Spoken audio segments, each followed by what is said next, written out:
Welcome everyone, and thank you for joining us.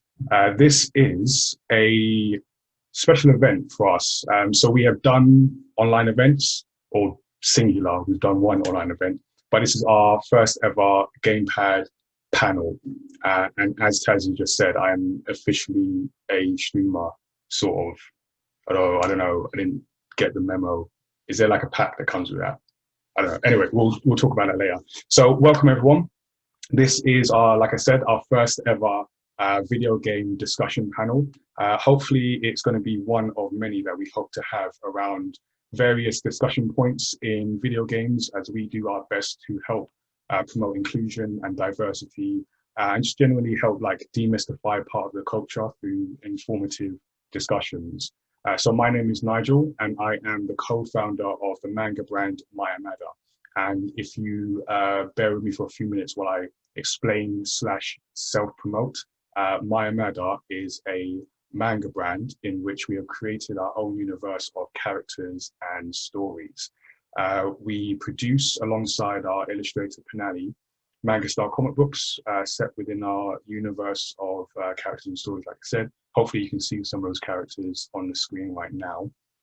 And we also run a video game event called Gamepad, which up until this year was solely a physical event where people would come together and basically play games. So along that same lines of promoting inclusion and diversity, we wanted to create a space where different people can come together and just enjoy video games. So obviously we all know kind of what happened come March 2020, and we had to think of a different way to push that message online. So what we've done is created Gamepad Online, where Tazi, who I will introduce shortly, hosts the event, and it's a mix of video game tournament, game streaming, plus interviews from the industry, and the idea is to provide like entertainment, obviously, but then sort of that informative and educational side for people who have aspirations of getting into the video game industry. So we've been doing that all of one event, but our next event is coming up in September, which I'll talk about at the end of this discussion.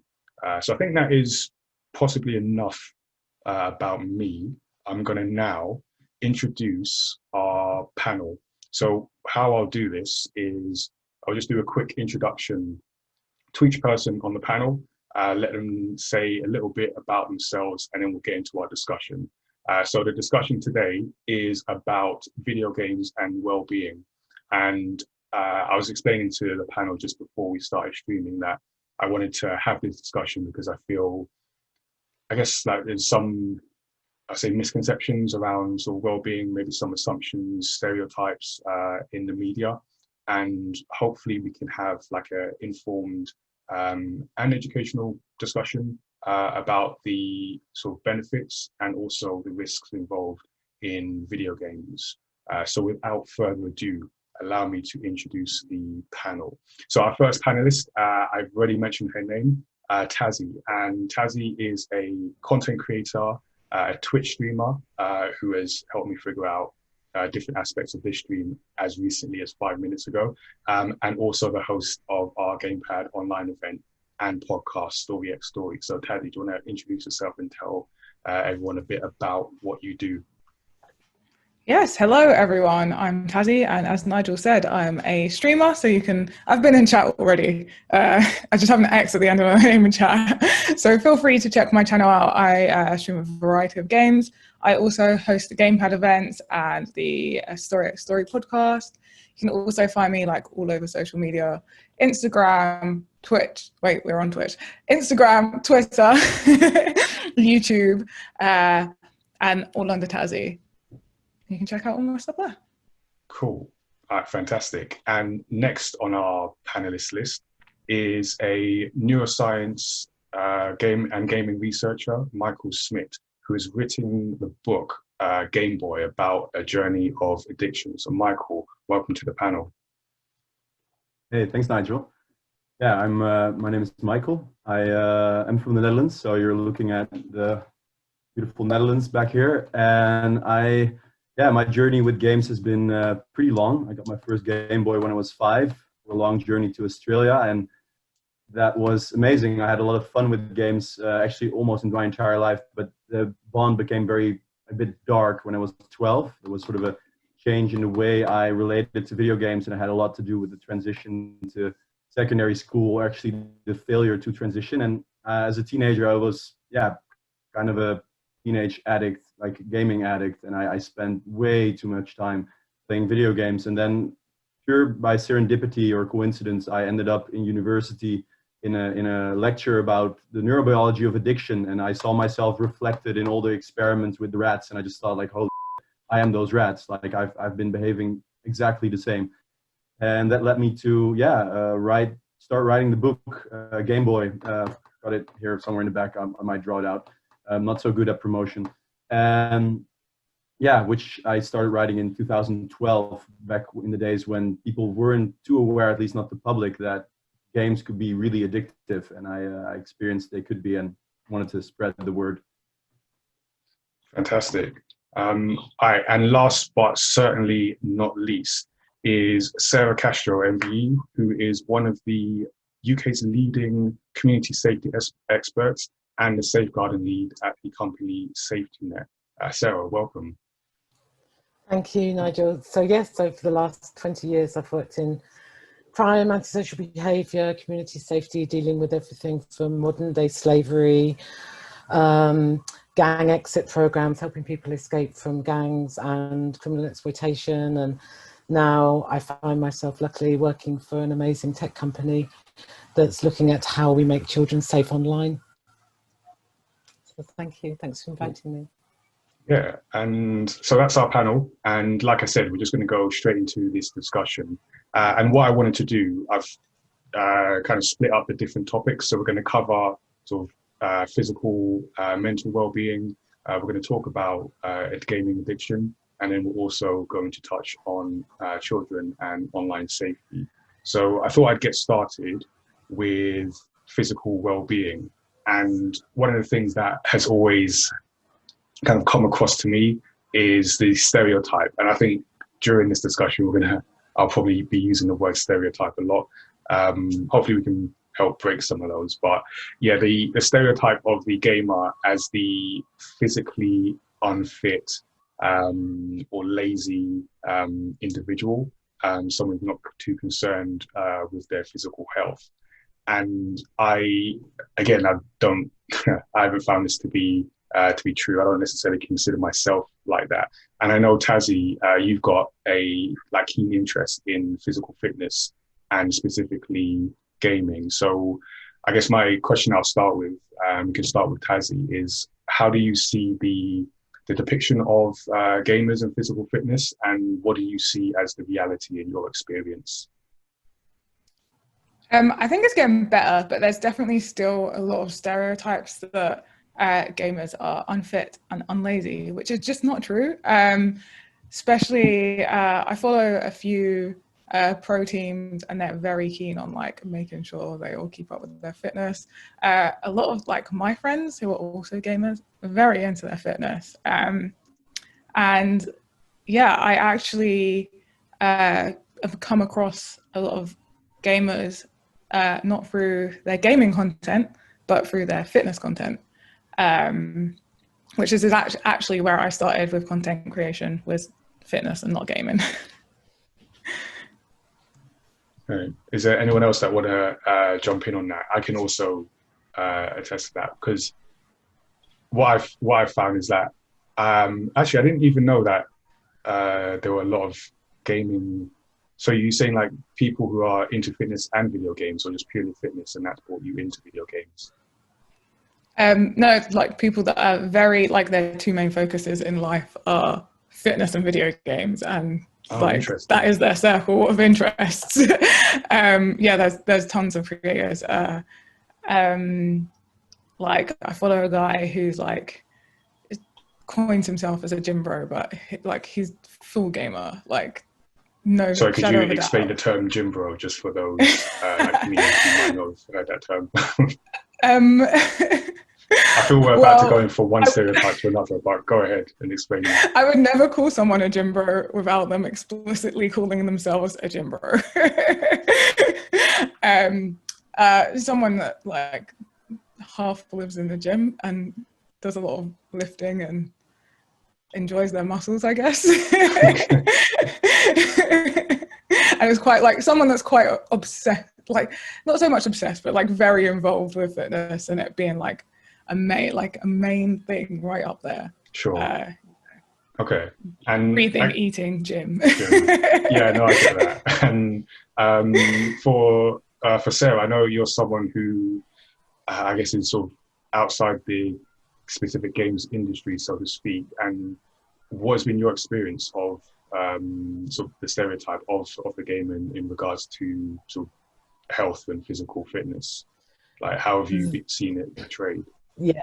So the stereotype image of the gamer is somebody who's sat in a room surrounded by takeaway boxes that they were too lazy to get up and throw away. That's the image that you would get from TV programs and films and things like that. But in reality, most of the gamers that I know are pretty fit people. But I also think, Nigel, that it's not just gamers. I think that's applied to people that work in tech generally. That's a good point. You know, all they do is sit around on keyboards all day and don't do anything. And now working in a tech company, we haven't seen each other for a while, and I might get proved wrong when we end up back in the office. But with about 60 people, and they're all pretty fit. Not only that, but within the organization, we have yoga sessions after work or before work. And I was reading somewhere that Nintendo, the staff at Nintendo, didn't they have to go on a morning jog before anybody was allowed to actually sit down and do any work? So I think I hadn't heard that. So I think we can possibly blame the media for depicting gamers as being, as I described them earlier, you know, sat there in a blob with dirty shirts with food stains on and their takeaway boxes and everything around. I think that's a stereotype that is untrue in my experience. Yeah. Can I just say, like, because I used to be, so before I started writing manga and organizing events, I used to be a software engineer. So I was in that environment that, yeah, you kind of see that stereotype, and it's not true. That particular stereotype I found isn't true. But yeah, there were some that were true. It was a weird experience, like living that life. But so Michael, in terms of like your experience as a gamer, and you're someone like, as your book says, you started from the Game Boy generation. How have you seen, from a fitness side, how have you seen that change from when you were first into gaming to now? Well, yeah, I think there's a few points to be made there, and the first might be that there, of course, the population of gamers is super diversified. You have many subpopulations within the group of gamers, and you have the people who work at the tech companies, super fit, good jobs, and you have the streamers and the e-sporters having a very healthy relationship with games, usually great fitness. And of course, there's also, both are very competitive environments, both sports and games, so they go together really well. I also noticed that myself. I've always been, even when I was in like full-scale addiction, I was doing football and breakdancing, and you could say like, huh, you couldn't have been addicted. Well, I mean, we'll get to that. But so for me, the relationship has always been pretty close. But there is also a pretty big group that I encounter quite a lot in my work that, yeah, has unfortunately developed a very unhealthy relationship with games. And we'll get into how that can happen. And some of these, usually boys, yeah, they become so involved with the games that all other domains of life are just sort of amped down so much that they will stop taking care of some basics, and especially of, like, they won't be gym bros at all. They'll be, yeah. So, yeah, there is, I mean, the stereotype is definitely not true. I'm not sure, there's this Belgian movie, Ben X, that sort of spectrum disorder boy who, I don't think that's, yeah, that's those, that as the gamer is I think debunked, but there is a subpopulation of gamers who does, yeah, lose track of their other life domains, and also fitness and health, and unfortunately deteriorate quite a bit. Yeah. No, I get that. And I think what we'll find is that sort of quote unquote gamers are a cross section of the society, and in that society you'll find like people, almost 3 billion of us, right? So exactly. So you're going to find different types of people.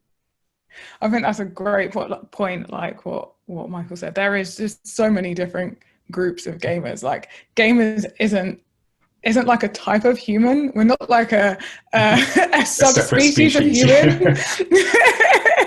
You know, like there's different people and different people like will have different sort of like things that they float towards, and if someone does have an unhealthy relationship with games, even if they don't realize it, like Michael said, they'll stop you know, caring about other areas in their life. And I do know at least one person like that, but it's just like, it's about it being a stereotype. It's like, it's not a stereotype, just those people exist. Yeah, I think that's a good just way like to with everything. explain that. And it's really frustrating when stereotypes are used in general, like as just like, this is exactly how they look like, and if you don't fit these, then you're not in that group of people. So yeah, I face that a lot, being, you know, a female gamer that's also into fitness. Really adds another layer. It's getting better. It's a lot better now. But I remember when I first transitioned like my social media from fitness to gaming, it's like, are you even into gaming? It's like, yes, like I've used a Game Boy before I could even walk. I'm into gaming. Have you seen my domain? Like, I can be into both. They're not like, you know, they're not exclusive. You can't have, it's not like just one exists without the other. No, they can definitely exist together. And I know I see in the background you have your Ring Fit. So I want to ask you about that, but I just wanted to quickly touch on something that Sarah mentioned, because she brought up the media and that sort of media's sort of representation of what a gamer might be, or someone who plays games might be. And the thing I've found is how, even though, as you've all said, the stereotype it's not a universal thing, and gamers aren't all one type of person.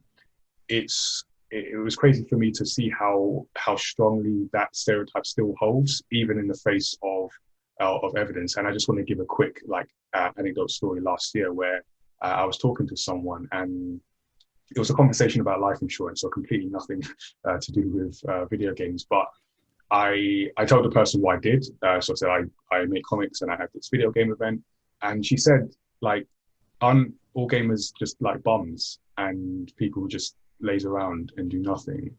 And obviously I sort of took exception to that and tried to explain to the person about, you know, that's not all video games are, and even explain what our event is and how we present our event and the aims of it. But it was not getting through. Like, she was not having it at all. Like that image of the lazy do nothing gamer was so strong in her mind. Like, even me in the same room, obviously it was a different time when we can all do that, but in the same room with her and explaining like what this event is and what gaming is now, it just wasn't getting through. So I think it's important to sort of realize that aspect of it. But I just wanted to touch on that, Tazzy's, because so you're someone who's into gaming and fitness, and I know as things progress in terms of the video game industry, there is more of a move to bring that element of fitness into it. And I feel like Nintendo have done the best, or at least the more consistent effort, and they had their recent video game Ring Fit. Can you tell us a bit about that and how you've used it and how you found it? First of all, I'm very offended by that comment. I know. And just to say to the singing unicorn in the chat, I did take my business elsewhere. I was just stunned, like I couldn't believe it. So Nintendo obviously known for having games that incorporate quite physical things, and the Ring Fit is great. It's definitely like a level up, and as technology grows, there's so many more ways that we can have really immersive games that include fitness, and it's great. But I just want to comment on the fact that motion and gaming is like really nothing new. If you've ever been to an arcade ever in your life, you will have seen a DDR machine. For anyone that doesn't know, it's Dance Dance Revolution. So it's not like gaming and movement is new. Like DDR is very popular. And even like other motion controls that maybe aren't as active but still require motion. I'm going to go again to ones you like most people will have seen because they're in arcades. Forgot the name of the game. Oh my god, it's one of my favorite arcade games as well. What, the dance game? No, it's a shooter. Time Crisis? I have a pink and blue gun. Yes, Time Crisis. Yeah. And also House of Dead, like all the shooters. Yeah, they're very physical. I'm sorry, holding those guns up for a long time. And when some of them incorporate you having to like actually move the weapon down or press a button with your foot, like when you're doing that for a long time, you will feel your muscles start to build. I'm not joking. But yeah, so it's not like motion and gaming is new. Like gaming is about being immersive. So the innovation around it is always trying to create things that make it like as immersive as possible. Like that is the goal of gaming. And like you said, like Nintendo came out with Ring Fit, you might be able to see my Wii in the corner as well, which was again motion controls. Their big focus was motion controls, and I had the Wii Fit on there, which me and my mum and my sister got very competitive over and really enjoyed. And then like dance games, we get super competitive. Also, the Kinect is what got me into Xbox, which now I'm a big Xbox fangirl. Before then, I did not like the Xbox. And then the Kinect came out and we got a 360 with Kinect for that like element of adding like physical things. And then now we're moving on to like VR and it gets extremely physical. Like for me, like I want VR to be at a point where I can just move and I'm in real life and I can just be in my room and like, I don't know, be moving and active. I can like be some super badass ninja warrior or something. I don't know. I just want to be in a fantasy world and explore that. But yeah, the Ring Fit itself though is really good. So it uses a like wheel thing. It's actually like a resistance wheel. I don't know what to call it. And it takes you on like an adventure, which is really cool because a lot of the time, a lot of the games I've played are like, they're a fitness game and it's just exercise. Or they're like a motion game and they might not necessarily give you correct posture and positioning while you're playing. But the Ring Fit takes you through an adventure. You have a boss you have to defeat. And it's very fantasy-esque, but still really fitnessy. You unlock powers, you unlock moves, you meet different characters with all which have like a fitness theme. It incorporates strength training, yoga, and cardio. So it's quite well rounded. It also forces you to do all of those things. Don't think you can like just like one aspect of fitness and you can get away with that with Ring Fit, because nah, it ain't having it. It will make you do cardio and it will make you do some stretching and it will make you strengthen all the different areas of your body. At one point I've been like, oh, it's like Pokemon. Because you have like these battles. But yeah, it's pretty much like, I guess, like an RPG. Okay. Fitness that sounds like really involved. And so we're going to talk a bit about sort of mental health side of things. But I just wanted to check with Sarah, because I feel like in terms of like fitness, Nintendo have been one that might have like cross-information in terms of games that link gaming to fitness. I just wonder if you've had any experience of any kind of motion games on like the Wii or the Nintendo Switch. This changed my life. Or It the changed my Xbox life. Kinect, yeah. I was able to cancel my gym membership as a consequence of getting this, and it blew me away. In fact, I bought two. So I had one in the sitting room and one in my bedroom in case, my daughter wanted to watch. It absolutely changed my life. And I decided after getting that, I would never, ever, ever set foot in a gym again, because I didn't need to, because everything that I needed was on there. I wanted to do Tai Chi, it's on there. I want to do cardio, it's on there. I have to confess that for some reason since lockdown, I haven't done any exercise at all.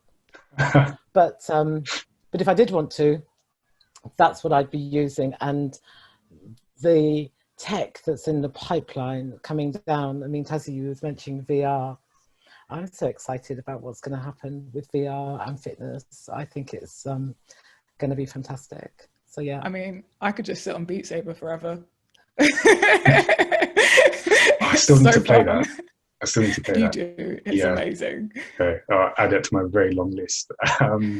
So yeah, like I mentioned, we're gonna move across to the mental side of wellness and talk to Michael a bit more and kind of find out a bit more about your journey, because Michael has literally written the book on video games and mental well-being. So can you tell us a bit about your background, the book Game Boy, and the work you do now? Yeah, sure. One little hack though, Beat Saber with strap-on weights. It's the best.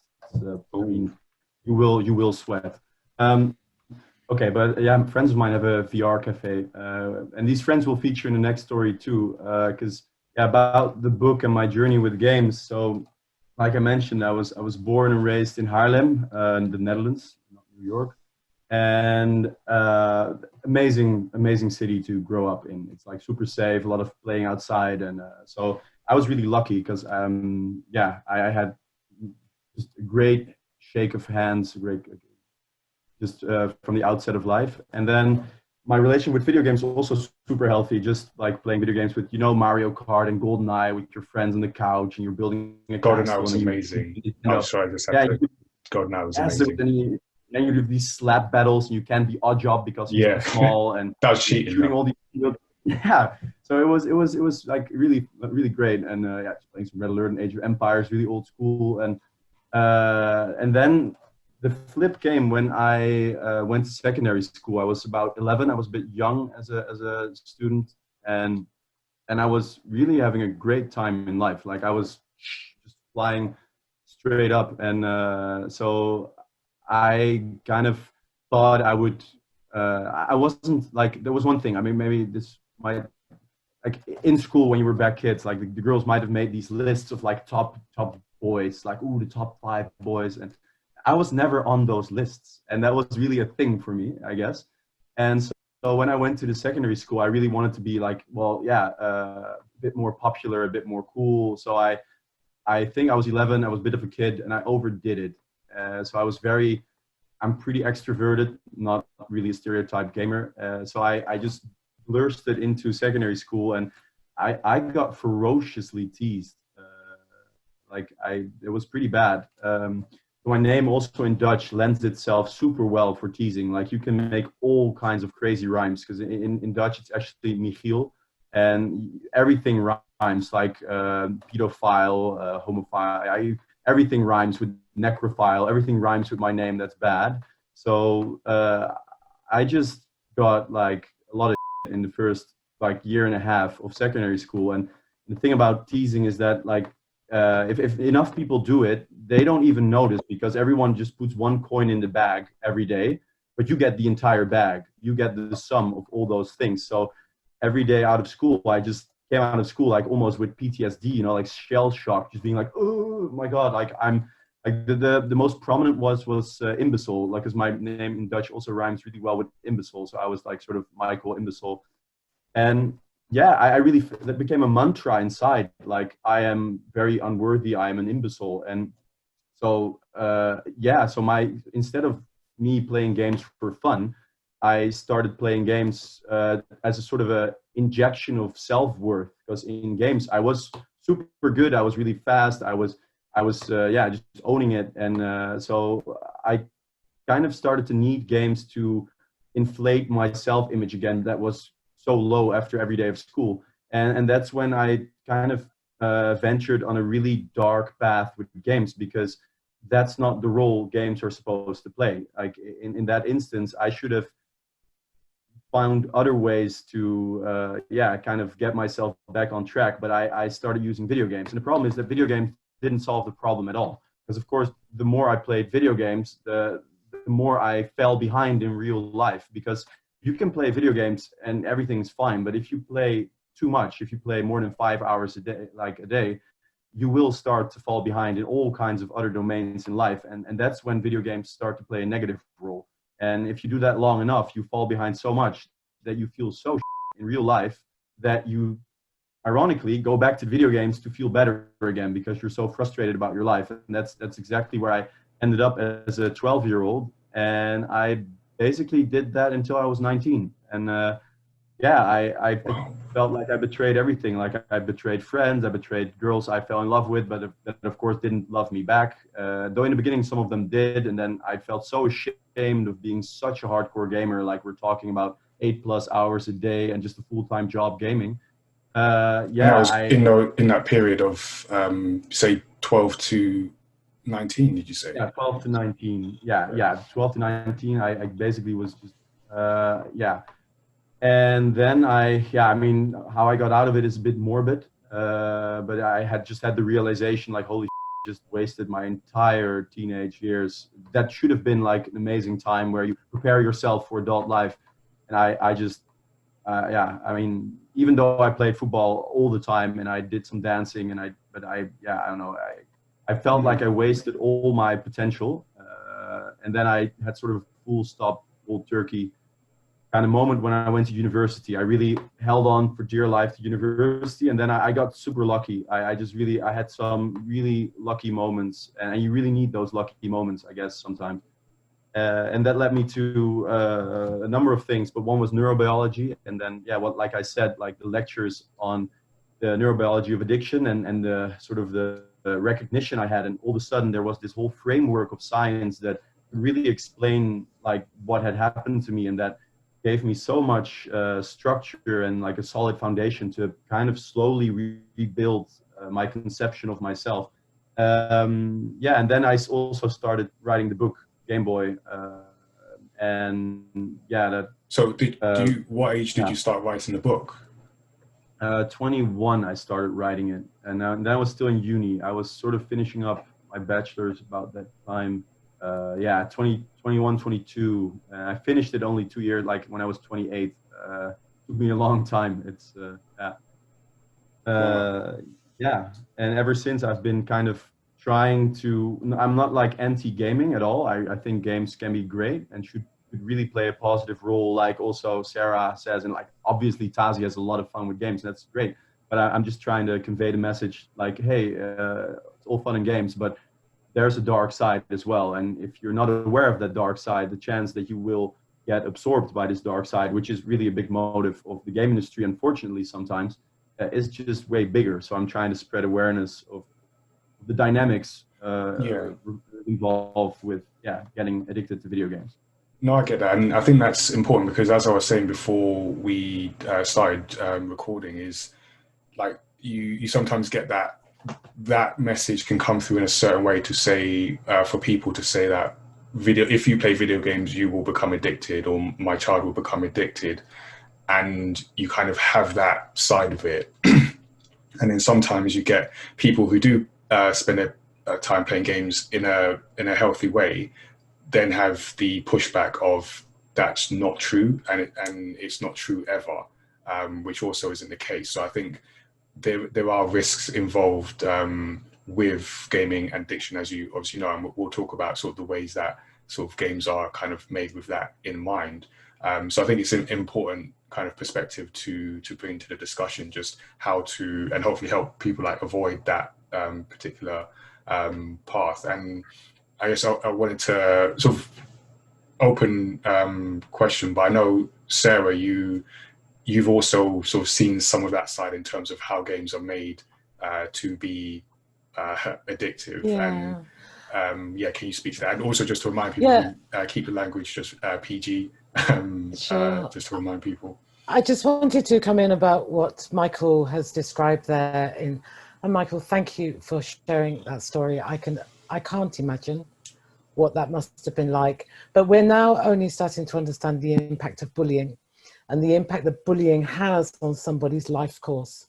And looking at these cohort studies that they're doing, they're starting to see that there's patterns emerging in terms of people that are bullied when they're children, their job prospects suffer, their health outcomes also suffer, their relationships suffer, their mental health suffers, and most people carry that throughout their entire lives. And I don't think for somehow organizations like the one I work for, we're all about preventing bullying, but I think as a society, we just don't take on board how damaging bullying can be to somebody, particularly like you've described that's happened to you, Michael. I'm really sorry that that happened to you, but it's amazing what you've done with it. So you've turned it round and turned this into something positive. So, anyway, sorry, your question was, Nigel, about... Oh no, I was just saying about in terms of the way games are made, because I know you've got some insight in how games are made with that potential for addiction in mind. Yes, so when gamers, when the game designers are making the games, they need to put in things that keep you grinding.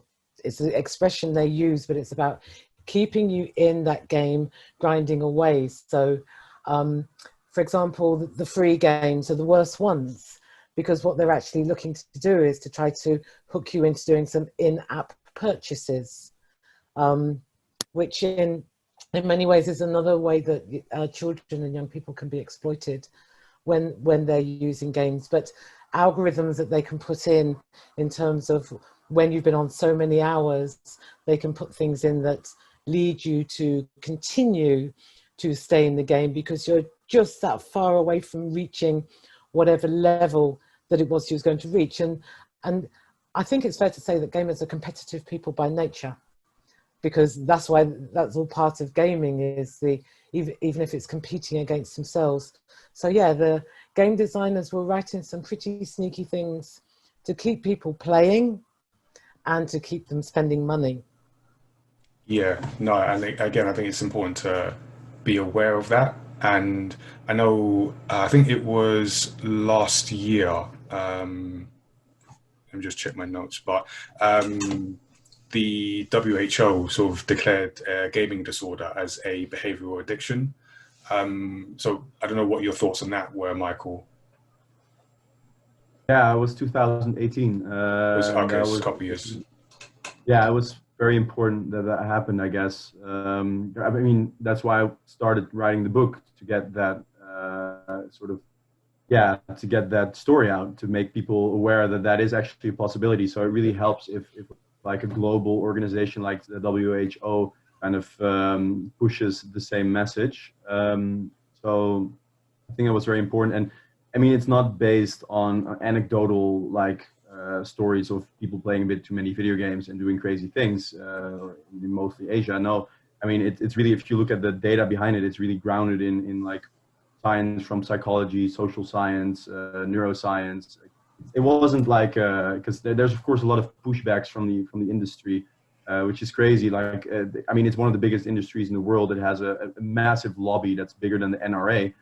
So they're pushing back strong, and Yeah. I get that. I mean, but so yeah, I think it was pretty brave that they did it, I guess. And I'm really curious where it will lead, because it opens the door for us to really understand, like, okay, who gets addicted when, what's the trajectory, what are the steps, how can we recognize this, what's the best way of intervening into someone's life who has unfortunately become addicted, how can we get them back to the right path, how long will they have to refrain from playing video games, like all those kind of things. What does recovery look like now that it's sort of more established and formalized? We can really start looking at those kind of questions, which are super relevant. Or, I mean, if you think about it, if 3 billion people, and like more than 90% of all the children and the youths in most Western and actually almost any country play video games.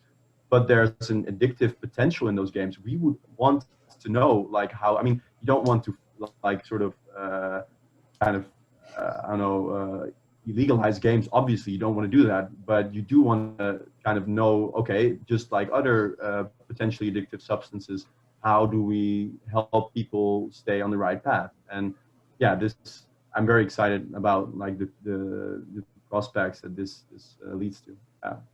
Mm-hmm. I think it's very interesting, like what Michael was just saying about like who gets addicted, like when, at what point, and blah blah, because that can be like very relevant to what mechanics are put into games and targeted at different audiences, and ratings as well. I think like the whole thing around loot boxes, and then being included in games that are, you know, played or targeted to quite a younger audience, you know, and like, is it gambling and all that surrounding that? Is, could you just like break down what is meant by loot boxes in video games, just for people who might not be aware?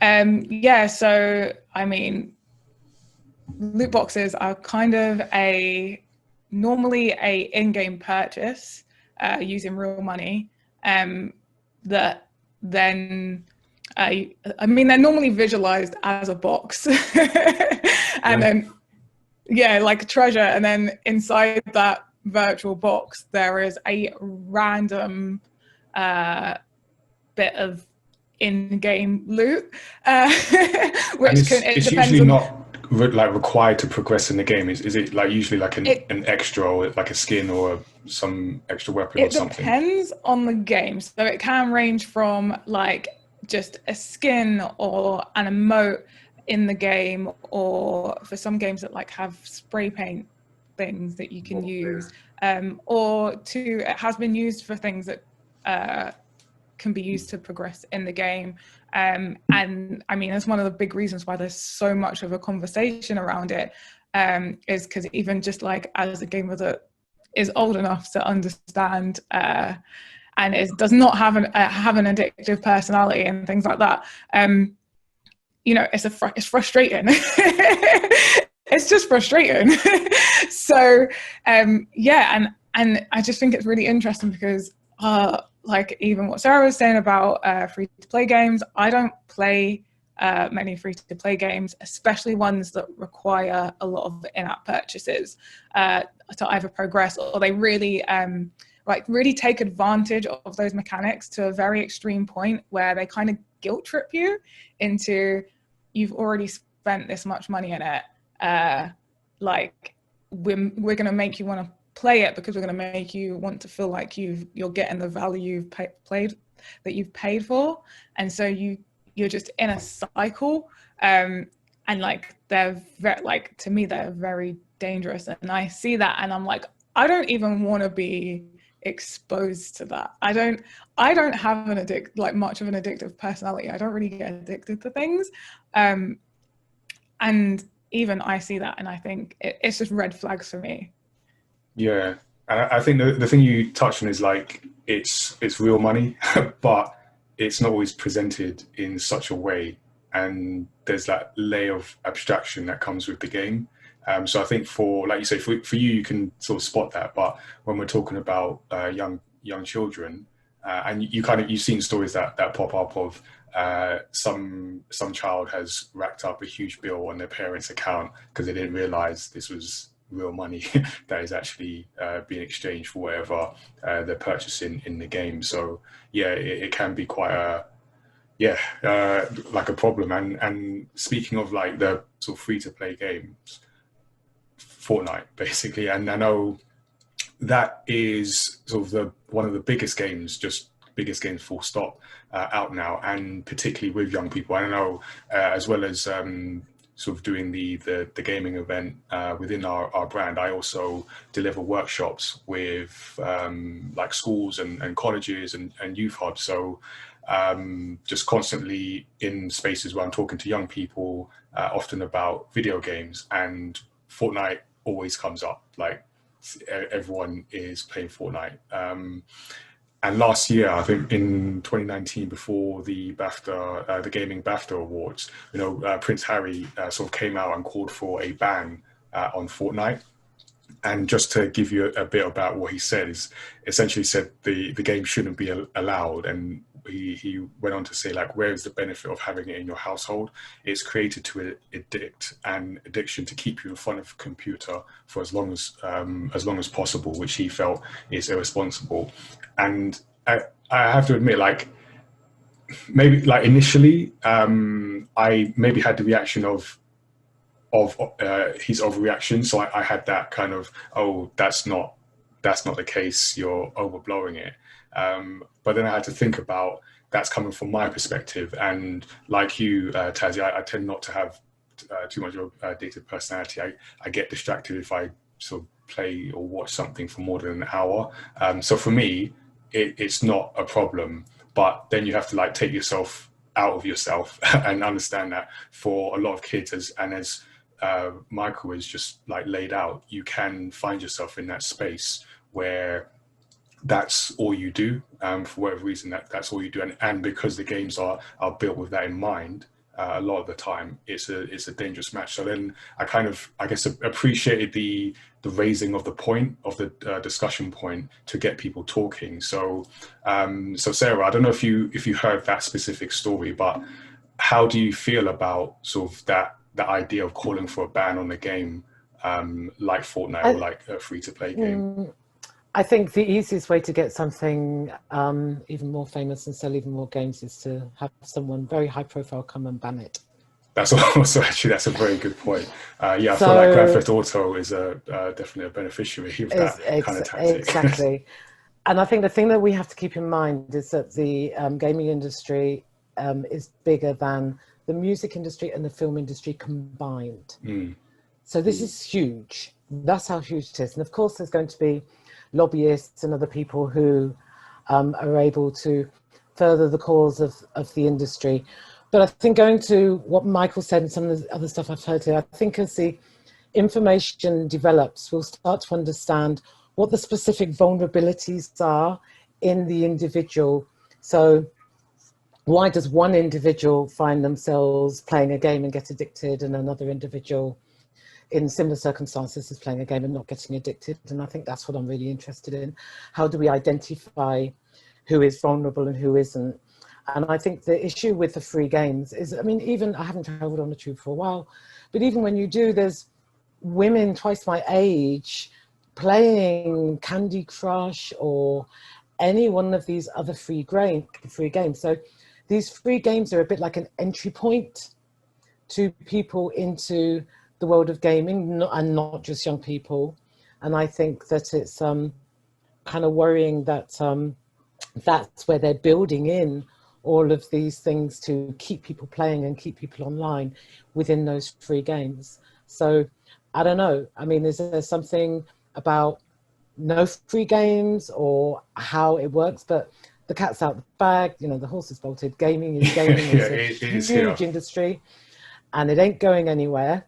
So what we have to do is to understand it, understand the addictions, which people like Michael are helping us do, understand the vulnerabilities within children that may make one more vulnerable, and putting some rules around fairness, I think, is what needs to happen. Yeah, I want to add to what Sarah said, and around things that are very much known to be addictive.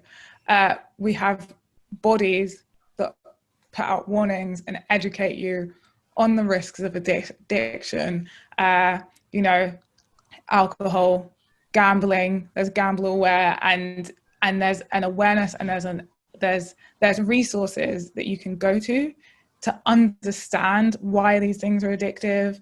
You know, what a bad relationship with these things might be. People that might need to avoid it if they are at risk of being addicted. Which I think is like really important. I've worked in bars since I was old enough to work in bars.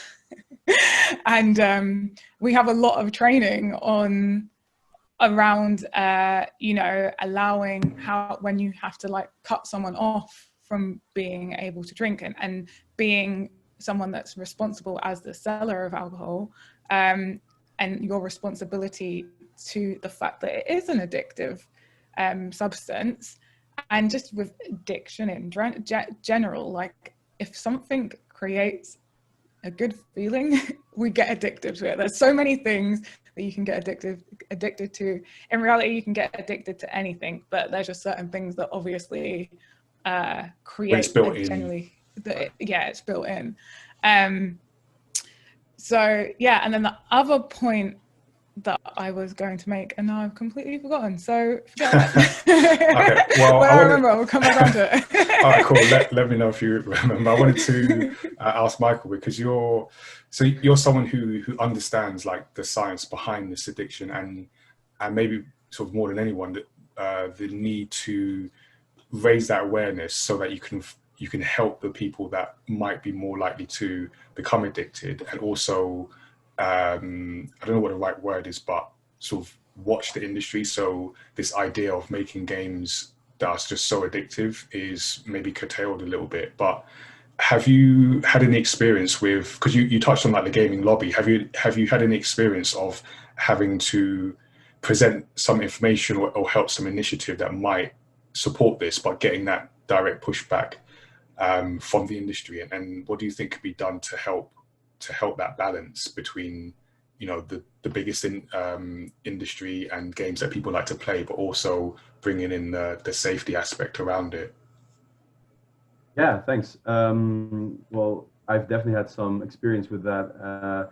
Here in the Netherlands, I feature quite a bit in the media every now and then. And what I notice is that usually the media wants a oppositional story, one who was in favor of something, the other one against. And so I'm against video games, and the gaming industry is in favor. And the gaming industry always declines to talk. So I've had more than 10 to 20 cancellations for all kinds of events because they just won't talk to me. So they sort of have a pretty clear strategy of at least in the Netherlands, of just completely ignoring the whole thing and the whole issue. That's one. Then there's, at least also again in the Netherlands, but it's done from a European gamers gaming kind of the NVPI, like a branch organization, and they have contracted a huge American PR public relations bureau, Omnicom PR, trying to kind of really up the standing and the reputation of video games in the Netherlands. I think it failed a bit, to be fair, but and so that's definitely happening. And then there's of course the public announcements from all kinds of executives in the game industry that are usually not in line with science at all.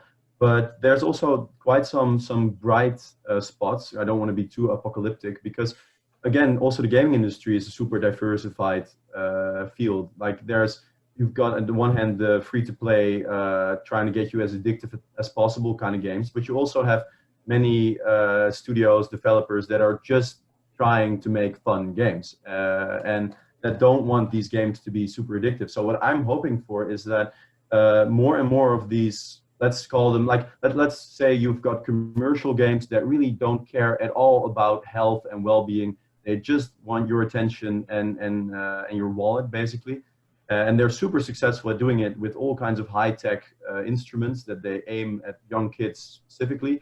You've got those, maybe to simplify, and you have many studios that are not super commercial and that just also are, like, there's many really creative and idealistic and awesome people working in the industry too, just trying to make really great games. So what I hope is that by making people aware of sort of a commercial juggernaut of gaming that really tries to commercialize and tries to absorb you into the games, there's also sort of a light side almost of just awesome video game studios making great products. And I hope that when people become aware that there's sort of an unhealthy element in the game industry, and there's also just a fun and healthy element, that people will more and more opt for the choices of like cool studios, nice studios that make games that are not made to draw you in as far as they can, as deeply as they can, and sort of suck all the life out of you, basically.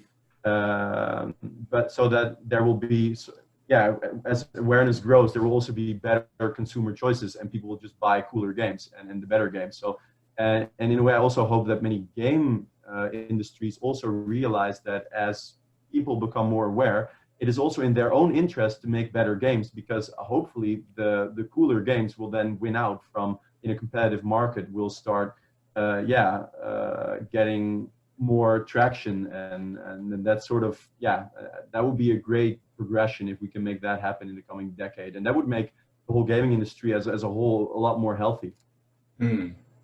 Yeah, no, that would be a good approach. And I feel, just as you were talking, I feel we are maybe, we're sort of at the space of the cross section of wanting to make cool games that lots of people can play, and then the business. And I really thought that as soon as you mentioned the word lobbying, because that's something, admittedly, I've not even considered too much, that the games industry has a lobby, and lobbying sort of by its nature is done in the background. So it's not a public thing, but it influences what you would see in the public, and like you say, that tension between wanting to raise awareness of the risks involved in video games and video game addiction, and the potential harm to business, because it could mean you'll sell less games, for example, and we're kind of seeing that cross section. But like you say, hopefully that we can find a way to just focus on the games that don't necessarily try and trap you in, and just like you say, drain you for your time and your money and mental well-being. So I wanted to, because we've mentioned like gaming in respect to children and young people a few times already, and I know Sarah, you're someone who is an expert in this area. So can you tell us a bit about your background and the work you do with Safe2Net, and how that kind of links in with online safety, particularly now as we're in this space where, for the last 6 months, we've all, I'm sure we've all spent a lot more time indoors, and that has meant that young people and children are spending a lot more time online, and often online playing video games. So yeah, can you tell us a bit more about that, and we can have that discussion as well? Just to say, I have a bit of a problem with the word expert, because I think nobody knows everything. Sure. And we're all still learning. But I've worked in community safety and safe. You're experienced. Yeah. We'll go with that instead. So just to rewind, it was a few years ago, I was one of the directors of Safer London that was dealing with child sexual exploitation, the gang exit program. And I went to a conference at the mayor's office, and I bumped into this lovely woman who was telling me about, oh, we've got a tech company and this is what we're planning to do. And one of my frustrations has always been that whenever we're dealing with harm, we're always behind the curve. So we're dealing with the person after they've been abused. We're dealing with the person after they've been stabbed. We're dealing with the person after they're addicted to drugs. And when you get to the point where you just feel like you're on a treadmill, and I only wanted to get myself involved in things that were ahead of that curve. How do we prevent people from being harmed in the first place? So that was where I wanted to put my energy, and at Safe2Net, what they were looking at doing is preventing children from being harmed online. And I absolutely loved what they were doing, and they developed this technology, which is about basically the keyboard. And so if we can get on the keyboard of the child's device, then it doesn't matter what platform they're on or who they're talking to. We're able to support them to be digital citizens, but also to detect if they're having difficulties. And that's what I absolutely love about the company. So in lockdown, children have just spent so much more time online, and the difficulty is grooming. And that's our biggest fear, is children being groomed. And when it comes into gaming, where this becomes a problem is when they're going into multi-user platforms where there are communication channels. Now, I think Roblox was one that you mentioned, and I try games out. I log on, and I log on as a 12-year-old and pretend that I'm a 12-year-old. Now, if I can log on and pretend I'm a 12-year-old, anybody can log on and pretend to be whoever they want to be. And where we have So like chat functions where it's keyboard, where they're typing those messages, that's something that we've got covered. So we have the technology within the company that I'm working at to deal with that. The difficulty is where there's communication via there's real talk, speech communication. So where would we allow any of our children to go into a chat room with people they don't know and chat? And gaming now is one of the only areas where that's even considered permissible. And so the advice that we've been giving parents, and we're talking about small children that aren't always able to detect when they're being, when someone's trying it on with them, is to have, don't use earphones so parents can hear what's going on and the nature of the conversation. Now, I'm told by my son-in-law, who is a mad gamer, that I wouldn't believe some of the language that's used by some of the younger children in games. And I think parents would probably be quite horrified if they knew. But it's about parents being aware of what their children are doing and what they're doing online. So rewinding just for a second, when we used to have the stores where people would go in and buy disc like Blu-ray, whatever else, we have Peggy, the sort of age restrictions on the games, and there'd be a real human being in the store that would say, are you sure you want this game? Can I see some ID and see how old you are? Or there would be a parent there. Now everything's bought online. And so parents often aren't seeing what children are buying, so they're not often in a position to give them any guidance on what they should be doing. So yeah, gaming and the risks around gaming, and particularly in lockdown, is a real worry, and parents should be concerned about it. Yeah, because we have seen during the lockdown, like, so the sales of video games have gone way up, and like you touched on, the time spent on services like Steam, like sort of PlayStation Network, Xbox Game Pass, they've all seen a massive increase in this time. So you are opening up sort of, I mean, and it's always that sort of balance, because it's a good thing, because games, obviously we're not like saying games are just like always dangerous and yeah, or to that level, but it does open up the dangers that are there. So I feel I just cut off Tazzy as well. Were you going to say something? No, I love the conversation around just everyone and online safety in general. I can't even remember when I started to use the internet.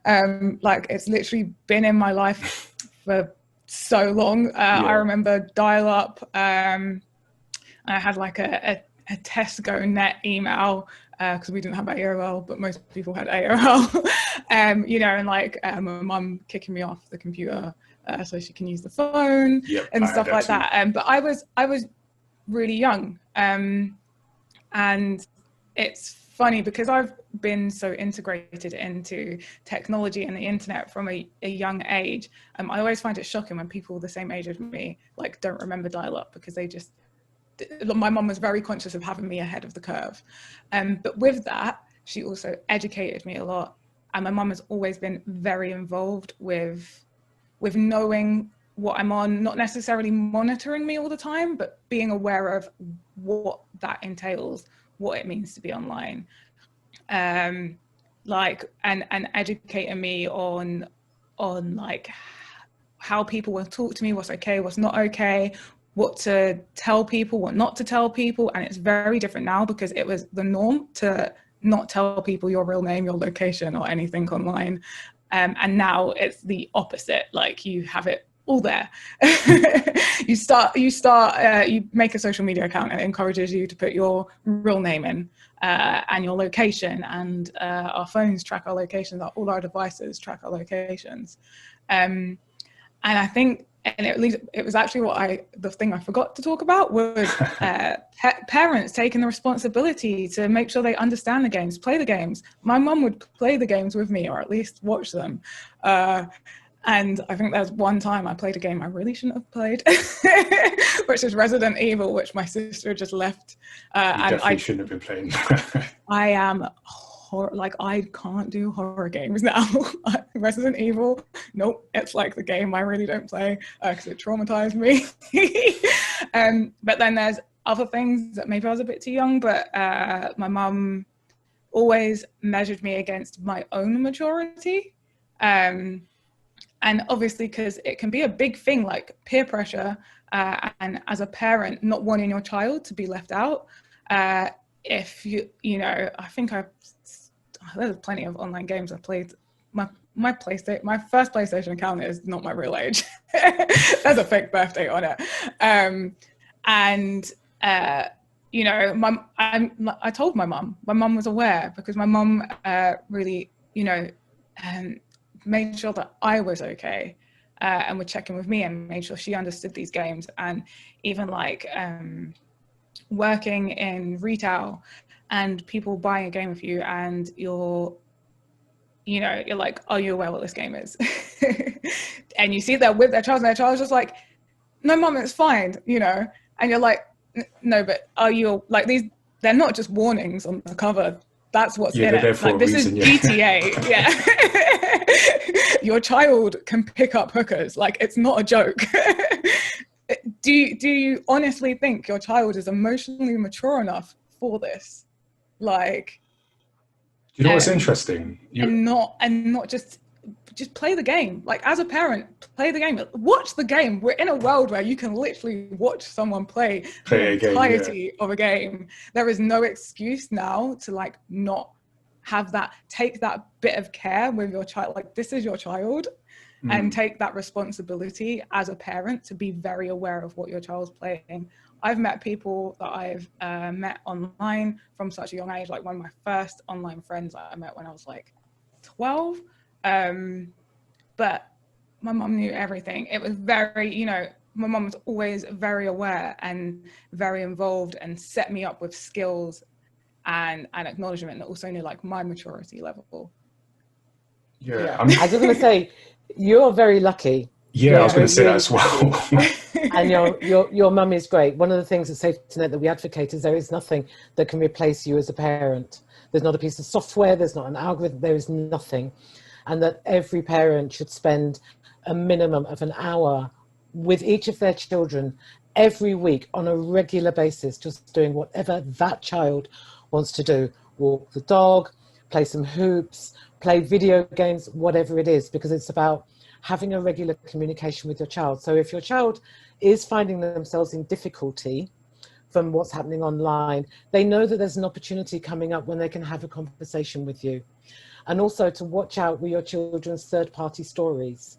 So very often children will say, I have a friend at school that's had this happen online.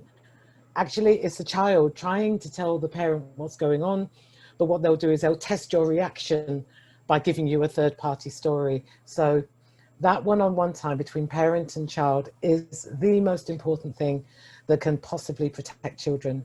So your mum is amazing. I just needed to say. Yeah. Okay, I'm sure she'll be happy to hear that.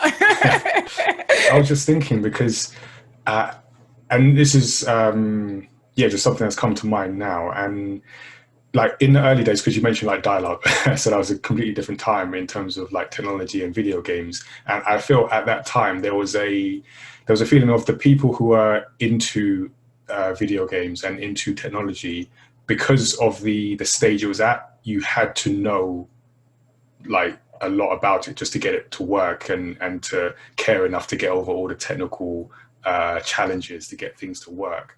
Whereas to a certain extent right now, technology is in a place where it's quite convenient. Like you don't need to know too much to just get something working, or like to watch a video, or where I'm going with this, to have your children just, you know, hey, just take the tablet and entertain yourself. Take the here's a console. I don't understand it, but it's just easy, and I feel it can allow us to miss that step where it's like, oh, what is this? How does it work? Let me ask some questions so I understand what my children are potentially playing, because I know there's definitely probably too many younger people on GTA online. So and I'm interested to know from Michael, in terms of like the online element and how, if at all, that has affected the research that you do when it comes to the sort of mental well-being side of video games. Yeah, I mean, if you're not going to specify the question further, I'm just gonna shoot, because there's so much interesting stuff on the table right now. Yeah, no, give me an idea of like what kind of things you're working on, and yeah, just how it's changed the research that you do. So just to quickly back up what like Sarah and Tazi have just said, like this is super important, like the role of the parent and connection. I just full underscore, like, yeah, that highlight everything. It's so true. And you were very lucky indeed, Tazi, because I mean, that's a problem. I see that with many kids that go down the wrong path. They usually don't, I mean, they can have super loving parents. My parents were extremely loving too, but they had some, yeah, I mean, they had their own childhoods that were not perfect at all. So yeah, usually it's also kind of generational trauma and pain. And I mean, there's been 2 world wars, of course, here. And I mean, I can relate back all my problems basically to a whole generation being wiped out in the world wars, leaving my own parents without parents. So I mean, even though they were super loving, they just didn't have certain tools. And yeah, so I guess that also leads to the role of schools, but we might get there because first let's go to some research then. So sometimes it goes wrong with video games, and we've known that, or at least researchers have been on, have been investigating for at least 15 years, a bit more like 20, bit over 20. And what I've done recently is I've collected all the data from brain imaging and then resting state fMRI, which means that we ask control people who are just healthy, normal people, and we ask hardcore video game addicts to lay very still in a brain scanner, and then we scan their brains while they do nothing. Which is called a resting state, like non-task based experiment, where you just get a general activity pattern of the brain when it's at rest, which hence the resting state. And this resting state is pretty modern in neuroscience. Well, I mean, it hasn't been around for that long, and but it's very interesting because you can see the connectivity of the brain if it's just in its neutral, basically free gear, and there's a lot of information there. So what I've done recently with a professor here in the Netherlands, Amsterdam, we gathered all the research that has been done. It was about 50-ish studies. And we looked at basically what do we see in the brains of people who really excessively play video games and people who either don't play video games or play recreationally. And those differences are huge, and they involve many different brain networks. And there's, yeah, interesting trends there to just highlight very quickly, which is one that we it's very prominent, is that you see that the more executive control functions, like the more frontal parts of the brain that are involved in planning and in inhibition and in kind of getting you around goal-oriented kind of structures that are very important for you to attain and discipline yourself towards volitional goals. Those structures and those networks become less connected to other parts of the brain, like the reward network, for example. And the reward network in turn becomes more hyper-connected to the sensitization network, which can sort of work together to create a sense of urgency and of motivation and of action. And so they partner up more strongly in gaming addicts, whereas the control network becomes less strong. So what you get is more impulsive behavior and basically just drives taking over in like, yeah, that's sort of the thing you see.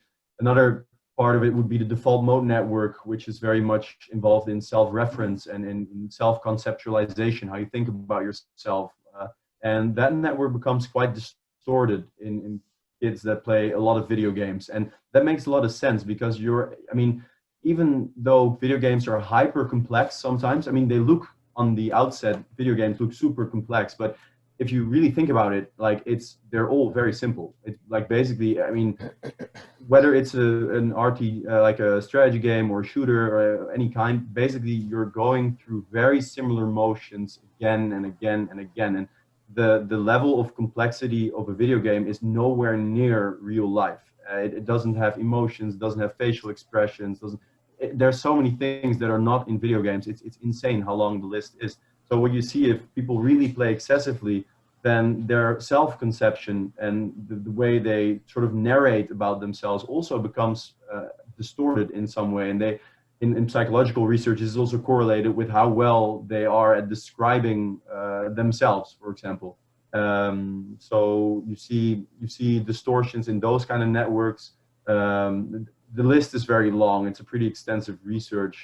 We're hoping to maybe publish it probably maybe somewhere next year, if that works.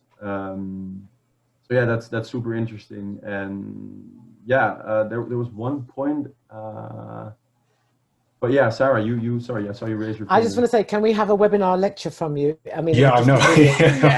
Nigel, can you organise that, please? I'm like, want to take some notes. So that's really interesting. It's fascinating, and yeah. a lot of people will be very interested in your research. It's absolutely fascinating. I mean, I can just blurt out some really interesting data points already and that's also about like addictive properties of games. Like one of the main researches in video game neuroscience has been a research that's already 22 years old, when ethics were a bit more lenient, and they put gamers in a positron emission tomography device where they could basically measure activity of certain neurotransmitter systems in a very detailed fashion using radioactive tracers. But I mean, it's complicated, but basically the outcome of the game of the research was that already in 1998, very simple tank games, just a 2D tank game where you just had to drive around with a tank and shoot, and nothing near the complexity of modern games, that already caused a dopamine response, like the reward drug in your brain, that was similar to injecting amphetamines, like a low dose amphetamines. So, which is pretty crazy. I mean, amphetamines are like a hard drug, and so, I mean, these kind of types of research are more difficult now because you need radioactive tracers, and there are some ethical questions there. But I mean, my personal guess is that if you play a Fortnite, an Apex Legends, or one of these really League of Legends, whatever, really rocks your boat, your brain is probably literally close to a state of cocaine usage, because that's the level of sort of stimulation that games can elicit from their gamers, which is awesome. I mean, it feels great. I really liked gaming a lot because it just felt like such a strong game flow. And can I ask, like, so when you talk about like the dopamine levels that you get from playing video games, and because whenever I hear, like you said, it's kind of sort of compared to a drug, is that, I mean, not the drug part, but the dopamine itself, is that in itself a bad thing? Like, is it a case of it should not be at that level, and games are, or whatever it might be, are pushing it to that level? Thanks. That's a super relevant question. And no, because I mean, your reward system, because dopamine is basically the currency of your reward system, it's a very important system. Like you use it to good in all kinds of ways. I mean, if you fall in love with someone, it's also very active. If you really like a sport, if you have a passion that you follow, it's also involved. The problem is in how much it is activated. And so what all drugs or substance or behavioral addictions, all of them have in common is that they are capable of really hyper activating your reward system. So let's say the most amazing natural reward that you will ever find is making love to your loved one. That's like the 100% reward. Like your system just tells you, this is amazing, I want more of this, and that's great, which is very healthy. That's a super healthy response. The problem with drugs and also games is because of their artificial nature, they're capable of pushing your reward system into an even higher gear.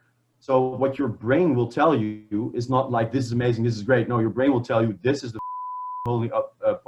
this is the holy grail. This is like the best thing I've ever experienced so far on earth. Give me more of this. And so that is a bit problematic. And the fact that games are capable of doing that is a pretty revolutionary idea. Because I mean, before we thought that substance with sort of a certain chemical composition would trick your brain into thinking like, whoa, this is amazing. But now we find out that just information, certain types of information, which, like Sarah said, have many addictive properties, and then the loot boxes, the sexualization, the instant feedback, the tension arcs and everything, all those elements combined can also really push your brain into a gear that it's just not like, it's just, it feels amazing, but the thing is, it's also addictive. And then maybe to close out, that's one of the most interesting things about it, is that in that research I was talking about, they saw that your level of your efficacy, like how good you were at playing the game, correlated with how much of a dopamine discharge you had. So the better you are at video games, the stronger this effect is. So maybe for parents, but also video gamers themselves, if you're like super good, but not like pro level, but you're super good, then you're probably also enjoying it a lot. But the chances are also that the bond that you make with games might be really strong in a way that kind of snuffs out other domains of life. Might happen. I mean, doesn't happen. Yeah. Like trauma bonding. Sorry. No, it's just, I was going to make a very quick comment. Sorry. I was going to say that explains a lot why I haven't got addicted to video games, because I play them a lot, but I'm terrible. I rarely win at anything.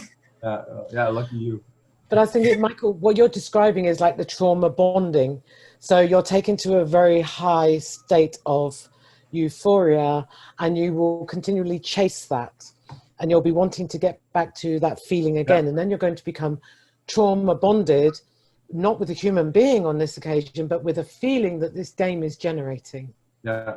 Wow. And then the problem is, then the secondary problem becomes that, like, I don't know how much time we have for this, but if you imagine that, I mean, we're apes, we're built for the savannah. We're not supposed to feel euphoric all the time, because if we're in a state of permanent euphoria, you would be eaten by the first saber-toothed tiger instantly. So what your brain does to save itself is it starts gearing down your reward system. It tries to kind of normalize your level of euphoria. So the problem is that your in-game feeling becomes the new normal, and then you stop playing video games, and you plummet. You feel really outside of games, which is what I noticed myself so much. Like in games, I first felt amazing and great, but then when I became addicted, I felt sort of normal in games, and outside of games, I just felt depressed. And then I needed a shot of games, and which is typical for any addiction. That this happens in any addiction, because you push your reward system outside of its normal curves, and the system tries to normalize, and it's called the opponent process. Also, it's very well established in most neuroscience, but it also happens in video game addiction. And it's nice not to end up there. Yeah, I can imagine. Fascinating. That is really fascinating. So what I'm going to do, because we're nearing the end, I'm just going to open it out to questions. I've got a few. I'm sure you guys might have a few. So if you are still with us in the chat and you do have some questions, you can put them in the chat and we'll see if we can get to them. So just give me a minute. I'll switch the window configuration here in my stream, and then we'll get to some questions to finish up. So yeah, we're gonna finish up with some questions. I don't know if any of our panel, because I feel like there might be some questions our panelists might have, and looking at Tazzy in particular. So we'll do a few questions. Tazzy, do you want to get us started? Yeah, so this is mainly for Michael, but if anyone else wants to pipe in, obviously feel free to do so. My question is, do you think there's a way that the addiction of video games can be used in a beneficial way, like for learning, keeping fit, and yeah, like creating, as games get more complicated, like actually using them to understand emotional bonds? Yeah, absolutely. But it's very dangerous, because when you connect the power of video games to motivate to, for example, learning, the problem is that you will incentivize certain cues that will become very prominent in your thinking, and it will always push away the rest. So if you hypercharge one thing, it will always push to the background all the other things. So it's really about balance in that sense. So I do think you can. I mean, if you want to become a pro at, I mean, like Sarah said, she doesn't ever want to go back to a gym. She's just like rocking it in her room, and that's awesome, you know. That, I guess, also that's stays on gym membership. Yeah, but I mean, we shouldn't, it's a very powerful tool. So the more powerful a tool becomes, the more, the more you should really take responsibility for applying it. And so there's also some risks involved, but that's a huge discussion, and that we'll be having that the coming decades, I guess. Okay, so I've got a question, or like a thought. I don't know if I can form this into a question. I'm just interested because, like, the space I work in, like I think I mentioned earlier, I come across young people who are really into games, and what we want to do through Gamepad is help those young people who want to, like, I'm very mindful of, like, children being consumers, but then also making them aware they can also be producers and there's careers. And like we touched on, like the games industry is one of the biggest industries, and it's here, and there are sort of productive roles you can have in that. But then I also see young people, parents, who then have this idea of gaming as this not serious or dangerous and addictive or whatever it might be. So with all this, like, information, and certainly Michael, you're in, like, in sort of generating all this information, how can we help get, like, parents more aware of not just the dangers and the risks, but just kind of break through that and get to the benefits, and how to guide young people towards the benefits so they can sort of have careers and have like healthy pastimes in these industries? I guess that's kind of an open question to anyone who has any thoughts on that. I think Sarah probably has a lot Sure. about this, but my answer would be that if we become aware of the distinction of, like, the healthy elements in games and the more commercial and revenue kind of driven elements in games, then we can kind of address them in the right way, and sort of give some pushback over all our communications, like, because we're all in pretty connected world in these socials, Twitter, so if people create a vocabulary that's more like, that sort of connects with the reality of positive and negative elements in video games, then I guess that should really help a lot with both video gamers and their parents to navigate this amazing field. Okay. Sarah, do you want to say something? I think so. So in terms of careers in the industry, that's kind of like outside my bubble, because I'm more about safeguarding and harm reduction and harm prevention. I think for a lot of parents, just the whole conversation about the online world is such a difficult subject for them, because they have this perceived idea that they don't know about tech. So when I'm talking to social workers and safeguarding leads, the first thing is, oh, I don't know anything about tech. And I was saying, all the more reason why we need to have this conversation. But people often use it as a pushback. Oh, I don't know about tech, therefore this is for someone else to deal with. But it's not, it's for us to deal with. And I think when it comes to gaming, I think parents are just getting used to the fact they're giving their child a smartphone. So the rule of thumb that I have, and I'm open to be challenged on this, that unless your child can leave the house on their own and walk themselves to school, if they're not old enough to go outside on their own, they're not old enough to go online on their own. And I think there should be some more education for parents about online safety, and these kind of things that you're doing, Nigel. This is the type of thing we should be doing more of, and having more of these conversations about how do we keep our children safe online. And I'm particularly concerned about parents who may speak English as a second language in this country, or a second language in Holland, or wherever they live. They may not speak the tongue of the language where they're living, on the games that their children are playing in.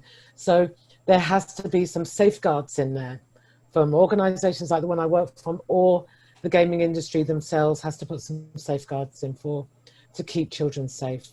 Because the problem is, hurt people. So the more young people that we can assist to transition from childhood into adulthood without being hurt, be that online, be that through gaming, be that through bullying, be that through whatever else is needed, the better society we're going to have. So it's in everybody's interests to make sure that children are safeguarded. I want to do 3 points. One is along Sarah's point of, you know, the pushback of, oh, I don't know technology. My thing is, to anyone that thinks they don't know technology, technology is more and more like increasingly becoming something for everyone. Like they want to make it as user-friendly as possible. So your first reaction should never be, I don't know how to use it. It should be, how do I use this? Because more times than not, it's actually a lot easier to use than it seems on face value. And it just takes that little bit of just like watch a 5-minute YouTube video. Learn how to use YouTube and then watch a 5-minute YouTube video. I'm someone that tends to like, everyone comes to for like, how do I use this? And I'm like, I don't know, but it's really easy to figure out. So I'll teach you how to figure it out, and then off you go. You can use any technology. Here is your toolkit. And then my second point was, oh God, I keep forgetting things. Points are flying out of your head now. Like, there's so many good stuff being said. Yeah, and then I think the other thing, again, for anyone that wants to know more is, I'm just going to go back to content creators. We're great. Look for us. If you have any questions as someone who doesn't know about video games, like, ask a content creator. We love being asked stuff. We want to know that we have value. So wherever we can add that value is great, whether it's like about a game or how to use something or, you know, even like, I don't know, an opinion on if we think a game is suitable for a certain person. We really love talking about video games. So ask us questions, anything. I think, I think that's the way, and certainly like the idea of the gamepad event when we do it in a physical space is to bring sort of different people together and people of different gaming experiences. So I know obviously like Taz, you were there, you see we get like families would bring their kids and play with their kids, and I feel when you put those people together, then they kind of get an understanding like, oh, video games isn't this whatever stereotype I've seen in the media. I can see it with my own eyes, and I feel the more we can have those experiences, or whether it's in person or online through discussions like this, then people can start to get a better understanding, and then you can have a more informed informed discussion about, like I keep saying, about the benefits and also the risk, because it's not about denying that the risk exists, because they're there. So the more you know about them, the better you can sort of help navigate around them. So we're going to sort of draw to a close, but I do want to end on one more question. It's kind of, I guess, for Tazzy, but sort of, again, open to anyone that wants to jump in. And this is a weird year, but this is still a year where a new generation of consoles are on the horizon. So we've got the PlayStation 5, the Xbox Series X that are due to launch in November. Although, side note, neither of announced release dates, which I'm quite frustrated about, but that's another panel in itself. But we've got these new consoles coming, and typically with new generations, the focus is on the technical side, the visual side, like how the game's going to look, how, what are the pixels that to count, and all of that stuff, which is great. I'm in those discussions as well. But I'm wondering, like, what would you like to see from a well-being side of things that can be done in the next generation of gaming? And I always like hold up Nintendo as someone who is, I'd say, at the forefront, whatever the bar is in terms of, like, in their games they literally have warnings like, go take a break now, which is revolutionary in the gaming space. But yeah, Tazzy and anyone else that has an opinion, is there anything you'd like to see on the well-being side of things that game companies do in the next generation to help sort of physical or mental well-being? I was actually going to say, as you started the question, I was like, messages to take a break. They're great. They're an awesome reminder. And even Nintendo's not as big on them anymore, which is kind of a disappointment. Because it is easy when you're playing a game to just like get completely involved and maybe forget to stretch. And I mean, one of the big things, which is linked to why eyesight can be bad amongst gamers, is blinking. When you're playing a game, you forget to blink. It's the same with like a really intense like film or something. You forget to blink, so you're not watering your eyes. That's a good reminder. I mean, it's the same, like you literally be there. So yeah, just little reminders. Just like, I don't know if anyone remembers Clippy from Microsoft Word. Oh yeah, I feel like every console should come with, for better or worse. should come with like a Clippy that sits there and reminds you, like, you've been playing for so long now. Why don't you just like stretch your legs and take a little break? Yeah, and just like reminders like that. Like I have specifically found water bottles so that I remember to like sip on a drink, especially when streaming. Streaming is very like extreme version of gaming because you're not only concentrating on the game, but you're also trying to be like entertaining and aware of that, so you can really forget about yourself. So I'm very keen on like making sure I take care of myself while I'm live. I don't believe in not eating while you're streaming because we need food. Cool. Does anyone else have any? Sarah, what do you think? Yeah, in terms of technology and moving forward, I'd like to see how 3D can be used in therapeutic services with traumatized children and young people. I think that there could be some really good pieces of work done there about counseling service, psychotherapy services for children, but using 3D, using avatars instead of a person, and children deciding who their own avatar is going to be that they will be comfortable talking to. And I think there's new possibilities that could open there that would be fantastic. Okay. Yeah. Michael, did you have anything to add? Yeah, well, maybe less so on the technology side, though. I've seen some of those new graphics that they're building with all these little, like the billions of little, I don't even know how you call them, but yeah, absolutely amazing. But I was hoping that they would use these to maybe, yeah, start really building culture. Because I mean, Hollywood was the big thing of the 20th century. Gaming is going to be the new Hollywood of the 21st century. And I mean, Hollywood has done a lot of good too. I mean, they've really raised awareness about so many things. I mean, we're definitely the richer for it in our mental, in our own inner worlds. And I think gaming have the same potential to really create beautiful pieces of culture, art, stories. I mean, yeah, and then because they're so immersive, they really hit home usually. So I hope there will be a whole generation, and there are super many developers and a whole generation of artists and developers that will create just games that really contribute a lot to creating beautiful culture globally. So that would be nice. Cool. All right. By the way, sorry, I meant VR. I meant VR. So VR. Yeah, that's fine.